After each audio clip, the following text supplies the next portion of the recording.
Hello बच्चों, इस channel में आप लोग को स्वागत है। आज हम लोग किसी भी संख्या का पावर जीरो का वैल्यू कितना होता है वो निकालना सीखेंगे। तो हम लोग देख रहे हैं कि यहाँ पर 6 का पावर अगर जीरो हो तो उसका वैल्यू 1 होता है। 7 का पावर अगर जीरो हो इसका वैल्यू भी 1 होता है। 8 का पावर अगर जीरो हो उसका वैल्यू भी 1 होता है। ये किसी भी संख्या का पावर जीरो 1 कैसे आते हैं इसको ही निकालना हम लोग आज सीखने वाले हैं। तो इसको निकालने से पहले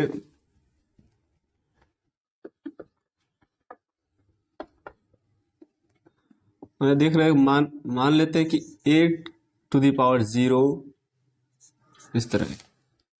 तो a का पावर जो जीरो है इसका जो वैल्यू है वो 1 के बराबर होता है। किसी भी संख्या का पावर जीरो हो उसका वैल्यू 1 होते हैं। एक कहाँ से आते हैं इसको हम सीखेंगे कि इस तरह से कि हम इसको a का पावर इस जीरो को हम लिख सकते हैं 2 - 2 लिख सकते हैं, क्योंकि 2 में से 2 माइनस करेंगे तो जीरो आ जाएगा। लेकिन यहाँ पर 2 - 2 के जगह हम 3 - 3 भी लिख सकते हैं, या 4 - 4 भी लिख सकते हैं, या 5 - 5 भी लिख सकते हैं।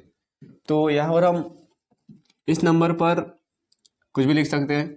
तो इसको हम इस प्रकार लिख सकते हैं, a का पावर 2 आप प्लस -2 लिख सकते हैं इस तरह, क्योंकि प्लस माइनस करने पर फिर क्या आएगा, माइनस आएगा।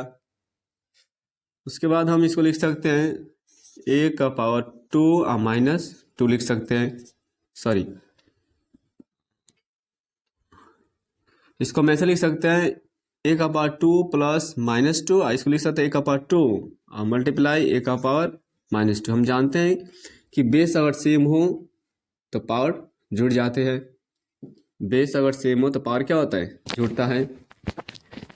और उसके बाद हम इसको लिख सकते हैं a का पावर 2 और डिवाइड, इसको लिख सकते हैं a का पावर 2, क्योंकि किसी भी नंबर का पावर अगर माइनस अगर हो तो इसको 1/a का पावर n लिखा जाता है।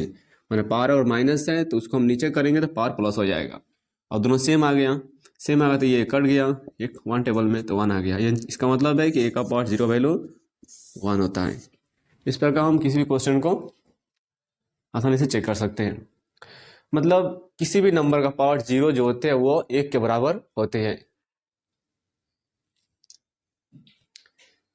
तो इस प्रकार से हम किसी भी नंबर के पावर में जीरो हो उसका वैल्यू 1 आसानी से निकाल सकते हैं।